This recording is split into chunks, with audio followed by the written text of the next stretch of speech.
VD. Satheesan അല്പം മുമ്പ് ഇന്ദിരാഭവനിലേക്ക് തിരിച്ചെത്തിയത് നമ്മൾ കണ്ടതാണ്. അവിടെ നിന്നും കെ.ആർ. ഗോപികൃഷ്ണൻ ചേരുകയാണ്. ഗോപി, ഇന്ദിരാഭവനിലെ ചർച്ചകൾ പൂർത്തിയാക്കി കണ്ടോൺമെന്റ് ഹൌസിലേക്ക് പോയി മിനിറ്റുകൾക്കകം അദ്ദേഹം വീണ്ടും ഇന്ദിരാഭവനിലേക്ക് എത്തുകയാണ്.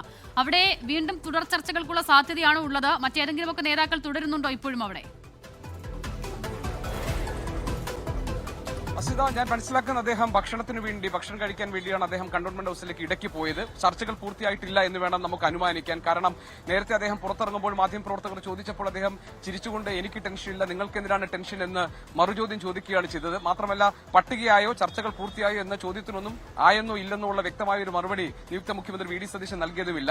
ഇപ്പോൾ ഏതാണ്ട് ഒരു അരമണിക്കൂറിനടുത്താകുന്നു അദ്ദേഹം ഇവിടെ നിന്ന് പോയിട്ട് തിരിച്ചിപ്പോൾ അദ്ദേഹം ഇന്ദിരാഭവനിലേക്ക് മടങ്ങിയെത്തിയിരിക്കുന്നു. ദീപാദാസ് മുൻഷിയും സണ്ണി ജോസഫും അതോടൊപ്പം തന്നെ UDF കൺവീനർ അടൂർ പ്രകാശും ഒക്കെ ഇവിടെ തന്നെയുണ്ട്. ഈ നാലുപേരും ചേർന്നുള്ള ചർച്ചകളിലാണ് ഇനി കോൺഗ്രസ് മന്ത്രിമാരുടെ പട്ടികയിൽ അന്തിമമായ തീരുമാനമെടുക്കേണ്ടത്.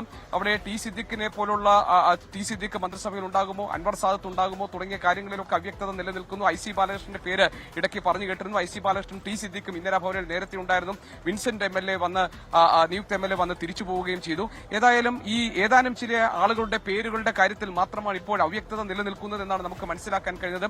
അതിനിടയിൽ നമുക്ക് അറിയാൻ കഴിഞ്ഞത് ഗവർണറോട് ഈ പട്ടിക നൽകുന്ന കാര്യത്തിൽ ഗവർണറുടെ സമയം ലോക് ഭവനിൽ അദ്ദേഹത്തിന്റെ സമയം ഇതുവരെ ചോദിച്ചിട്ടില്ല എന്നുള്ള സൂചനകൾ വരുന്നു. 2 മണി തൊട്ട് 3 മണിക്കിടയിൽ അദ്ദേഹം മറ്റാർക്കും സമയം കൊടുക്കാറില്ല എന്നുള്ള വിവരവും നമുക്കുണ്ട്. ഏതായാലും ഇന്ന് വൈകിട്ട് പട്ടിക കൈമാറാനുള്ളത് സത്യപ്രതിജ്ഞയ്ക്ക് മണിക്കൂറുകൾ മാത്രം ബാക്കി നിൽക്കുമ്പോഴും ഈ അന്തിമ പട്ടികയുടെ കാര്യത്തിലുള്ള അവ്യക്തതകൾ തുടരുകയാണ്. പൂർണ്ണമായി ഒരു ക്യാബിനറ്റ് ആയിരിക്കും നാളെ സത്യപ്രതിജ്ഞ ചെയ്ത് അധികാരമേൽക്കുക എന്ന് നിയുക്ത മുഖ്യമന്ത്രി വി.ഡി. സതീശൻ പറഞ്ഞു കഴിഞ്ഞതാണ്. അപ്പോൾ അവസാന ഘട്ടത്തിൽ ആളുകൾ ആരൊക്കെയാണ്, ഏതാനും 2-3 പേരുടെ കാര്യത്തിൽ ഇപ്പോഴും തുടരുന്ന അവ്യക്തതയിൽ ഒരു തീരുമാനത്തിലെത്താൻ കഴിഞ്ഞിട്ടില്ല. അതിനൊരു പ്രധാനപ്പെട്ട കാര്യം, ആഭ്യന്തര വകുപ്പ് ലഭിച്ച രമേശ് ചെന്നിത്തല തന്നോടൊപ്പമുള്ളവരെ മന്ത്രിസഭയുടെ ഭാഗമാക്കണമെന്നൊരു ആവശ്യം അദ്ദേഹം മുന്നോട്ട് വെച്ചിട്ടുണ്ട്. ആ നിർബന്ധത്തിൽ നിന്ന് പിന്നാക്കം പോയിട്ടില്ല രമേശ് ചെന്നിത്തല എന്നാണ് നമുക്ക് അറിയാൻ കഴിഞ്ഞത്.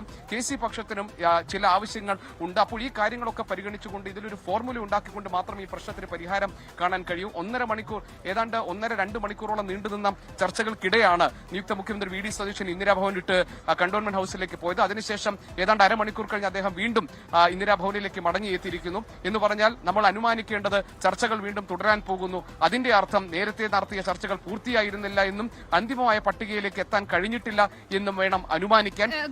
ഈ അവസാന ചർച്ച തുടരുന്നതിനിടെ ഏറ്റവും പ്രധാനപ്പെട്ട ഒരു വിവരം വരുന്നത് ഈ IC ബാലകൃഷ്ണന്റെ പ്രതികരണവും അതോടൊപ്പം തന്നെ ടി സിദ്ദിഖ് AK ആന്റണിയുമായി കൂടിക്കാഴ്ച നടത്തുന്നതുമാണ്.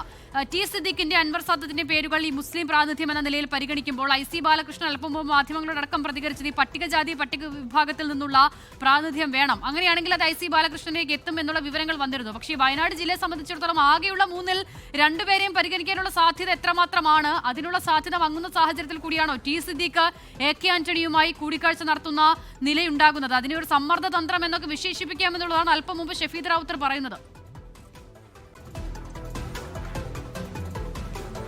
അസിത, രണ്ടുപേരെയും ഉൾക്കൊള്ളിക്കുക എന്നത് ഏറെക്കുറെ അസാധ്യമായ ഒരു കാര്യമാണ്. അതുകൊണ്ട് നേരത്തെ ഷഫീദ് റിപ്പോർട്ട് ചെയ്തതുപോലെ തന്നെ AK ആന്റണിയെ കണ്ട് ടി സിദ്ദിഖ്, നേരത്തെയും ടി സിദ്ദിഖ് അദ്ദേഹം ജയിച്ച ശേഷം AK ആന്റണിയെ വന്ന് കണ്ടിരുന്നു. ആ ദൃശ്യങ്ങളൊക്കെ നമ്മുടെ മനസ്സിൽ ഇപ്പോഴുമുണ്ട്.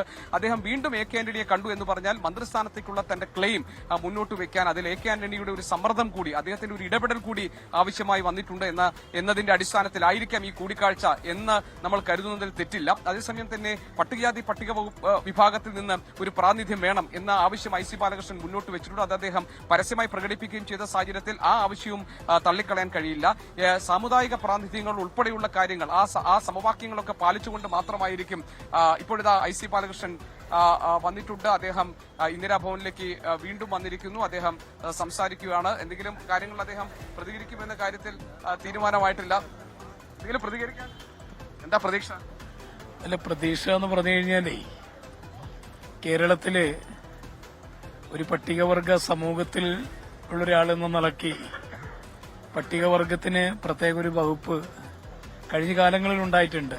2011 ഉമ്മൻചാണ്ടി രാഹുൽ ഗാന്ധിയുടെ പ്രത്യേക നിർദ്ദേശം അനുസരിച്ച് ഒരു വകുപ്പ് 2 വകുപ്പാക്കി മാറ്റി, SCക്കും STക്കും. ആ ഒരു സ്റ്റാറ്റസ് കോ എന്റെ പാർട്ടി വളരെ ഗൌരവത്തിൽ ചർച്ച ചെയ്യുന്നുണ്ട്. ചർച്ച ചെയ്തതിന്റെ അടിസ്ഥാനത്തിൽ 2 വകുപ്പിനും 2 മന്ത്രിമാരുണ്ടാകുമെന്നുള്ള പ്രതീക്ഷയോടുകൂടിയാണ് മുന്നോട്ട് പോകുന്നത്. അതായത് ഇതൊരു സ്വാഭാവിക നീതിയാണ് താങ്കൾ പറയുന്നത്? സ്വാഭാവിക നീതി. ഇന്ത്യൻ ഭരണഘടന അനുസരിച്ച് പട്ടികജാതി പട്ടികവർഗ 2 വകുപ്പുകളായി ആണല്ലോ ഭരണഘടനയിൽ പറയുന്നത്. മാത്രമല്ല കേരളത്തെ സംബന്ധിച്ച് കഴിഞ്ഞ കാലങ്ങളിലൊക്കെ പട്ടികജാതി പട്ടികവർഗ വകുപ്പ് ഒറ്റ വകുപ്പാണെങ്കിൽ 2011 കേരളത്തിന്റെ ജനകീയനായ നേതാവ് ഉമ്മൻചാണ്ടി അത് കേരളത്തിന്റെ പ്രത്യേക പട്ടികജാതിക്കാരോടും പട്ടികവർഗക്കാരോടുള്ള പ്രത്യേക താൽപര്യം പ്രകടിപ്പിച്ചുകൊണ്ടാണ് 2 വകുപ്പാക്കി മാറ്റിയത്. അതുകൊണ്ട് തന്നെ എന്റെ പ്രിയപ്പെട്ട നേതാവ് AP അനിൽകുമാർ പട്ടികജാതിയും മറ്റു വകുപ്പുകളും, PK ജയലക്ഷ്മി പട്ടികവർഗ വകുപ്പും മറ്റു ഉപവകുപ്പുകളും എടുത്തതിൽ മാറ്റങ്ങൾ കേരളത്തിലുണ്ടായിട്ടുണ്ട്. അത് കഴിഞ്ഞ് വന്ന LDF സർക്കാർ 2021 മുതൽ ഇങ്ങോട്ട് പട്ടികജാതിക്കാരനും പട്ടികവർഗക്കാരനും കൈകാര്യം ചെയ്യുന്നു വാർക്കുകളടക്കമുള്ള. അപ്പൊ പട്ടികവർഗക്കാരോടുള്ള ഒരു വലിയ നീതി, ഈ സമൂഹത്തോടുള്ള നീതി എന്റെ പാർട്ടി നേതാക്കള്, ബഹുമാനപ്പെട്ട മുഖ്യമന്ത്രിയും AICC നേതാക്കളും KPCCയും കാണിക്കുമെന്നുള്ള ആ ഒരു പ്രതീക്ഷയോടുകൂടിയാണ് മുന്നോട്ട് പോകുന്നത്. കാരണം പട്ടികവർഗക്കാരോട് ഏറ്റവും കൂടുതൽ, പട്ടികജാതിക്കാരോട് ഏറ്റവും കൂടുതൽ കമ്മിറ്റ്മെന്റ് ഉള്ളതും കോൺഗ്രസിന്റെ നേതാക്കൾ, പ്രത്യേകിച്ച് രാഹുൽ ഗാന്ധി, പ്രത്യേകിച്ചും പ്രിയങ്ക ഗാന്ധി പോലുള്ള ദേശീയ നേതൃത്വത്തിന് പട്ടികവർഗ മേഖലയിൽ വലിയ പട്ടികവർഗക്കാരോട് അവരെ ചേർത്ത് പിടിക്കുന്ന നേതാക്കളാണ്. അതുകൊണ്ട് തന്നെ ഈ ഒരു സാഹചര്യം എന്റെ പാർട്ടി തീരുമാനിക്കുമെന്നുള്ള പ്രതീക്ഷ ഞങ്ങളിലുണ്ട്. വിവാദം ഉണ്ടാക്കാൻ ശ്രമിക്കുകയെന്ന് കരുതണ്ട. കാരണം എന്താ പറയുക, T സിദ്ദിഖും ഇതേപോലെ മന്ത്രിസ്ഥാനത്തേക്ക് അദ്ദേഹത്തിനും ഒരു അവകാശവാദം ഉന്നയിച്ചിട്ടുണ്ട്. ഒരേ ജില്ലയിൽ നിന്ന് വരുന്ന ആളുകളുടെ നിലയിൽ ഇപ്പോൾ അത് താങ്കളുടെ സാധ്യതയെ ബാധിക്കുമോ? അങ്ങനെ തോന്നുന്നുണ്ടോ? അല്ല, ഞാൻ ജില്ലയുടെ കാര്യമായിട്ടല്ല ഞാൻ പറഞ്ഞത്. കോൺഗ്രസിന് ഈ 14 ജില്ലയിൽ മന്ത്രിമാരെ വെക്കാൻ കഴിയില്ലല്ലോ. ഒരു മന്ത്രി എന്ന് പറയുന്നത് സ്റ്റേറ്റിന്റെ മന്ത്രിയാ, ഒരു ജില്ലയുടെ മന്ത്രിയല്ല. അപ്പോ അർഹതയുള്ള അതിന്റെ മെറിറ്റൊക്കെ പരിശോധിച്ചുകൊണ്ട് തീർച്ചയായിട്ടും പാർട്ടിക്ക് പരിഗണിക്കാൻ എല്ലാ സാധ്യതകളും പഠിച്ച് കൃത്യമായി അത് കൈകാര്യം ചെയ്യാൻ അറിയുന്ന ഏറ്റവും വലിയ നേതൃത്വമാണ് കോൺഗ്രസ് സംബന്ധിച്ചുള്ളത്. ഒരു പ്രതീക്ഷയുണ്ട്, താങ്കൾക്ക് എന്തെങ്കിലും സൂചന കിട്ടിയിട്ടുണ്ട്? പട്ടികവർഗക്കാരനെന്ന നിലയ്ക്ക് 4 ടൈമിൽ വിജയിച്ച് വന്ന, കാരണം ഒരു മണ്ഡലത്തിൽ, കാരണം പട്ടികവർഗ സംവരണ മണ്ഡലത്തിൽ 4 ടൈമായി ഭൂരിപക്ഷം വർദ്ധിച്ച് വിജയിച്ചു വന്ന ഒരു ജനപക്ഷത്ത് നിൽക്കുന്ന ഒരു ജനപ്രതിയാണ് ഞാനെന്ന് എന്റെ നേതാക്കൾക്കറിയാം. താഴെത്തട്ടിൽ KSU മുതൽ വളർന്നു വന്ന എന്റെ ബയോഡാറ്റ നേതാക്കൾക്കറിയാം. അതുകൊണ്ട് നേതാക്കളോട് പ്രത്യേകിച്ച് സമ്മർദ്ദം ചെലുത്തേണ്ട കാര്യം ഇല്ലല്ലോ, നിങ്ങൾക്കറിയാലോ.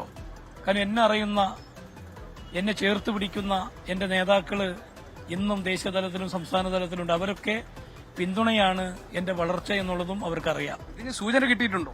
ഇല്ല, അതൊക്കെ പാർട്ടി തീരുമാനിക്കും. Thank you. IC ബാലകൃഷ്ണൻ നമ്മോട് സംസാരിക്കുകയായിരുന്നു. അദ്ദേഹം പറഞ്ഞത് പട്ടികവർഗ വിഭാഗം എന്ന നിലയിൽ അദ്ദേഹത്തിന് ആ പരിഗണന കിട്ടണം. T സിദ്ദിഖും കൂടി ഈ മന്ത്രിസ്ഥാനത്തേക്ക് വേണ്ടി നിൽക്കുന്നുണ്ടല്ലോ എന്ന് ചോദിച്ചപ്പോൾ ജില്ലാ അടിസ്ഥാനത്തിലല്ല മന്ത്രിമാരെ തീരുമാനിക്കേണ്ടത്, പട്ടികവർഗ വിഭാഗം എന്ന നിലയിൽ പ്രത്യേക പരിഗണന ലഭിക്കേണ്ടതാണ്. പ്രത്യേകിച്ച് കോൺഗ്രസ് പാർട്ടിയിൽ നിന്നും നിയുക്ത മുഖ്യമന്ത്രി VD സതീശൻ. ഗോപി, എന്തായാലും ആ തീരുമാനം വരട്ടെ. നേതാക്കൾ പ്രതീക്ഷയിലാണ്. IC ബാലകൃഷ്ണൻ പ്രതീക്ഷ വെക്കുന്നതിനോടൊപ്പം തന്നെ മന്ത്രി പദവിയിലേക്ക് എത്താനുള്ള തന്റെ യോഗ്യത കൂടി എണ്ണി പറയുന്നുണ്ട്. എന്തായാലും ഏറ്റവും നിർണായകമായ യോഗം ഇന്ദിരാഭവനിൽ പുരോഗമിക്കുന്നു. അതിന്റെ വിവരങ്ങൾ വരുന്ന മുറയ്ക്ക് മന്ത്രി പദവിയുമായി ബന്ധപ്പെട്ട പൂർണ്ണ ചിത്രവും വ്യക്തമാകും. KR ഗോപികൃഷ്ണനാണ് വിവരങ്ങൾ നൽകിയത്.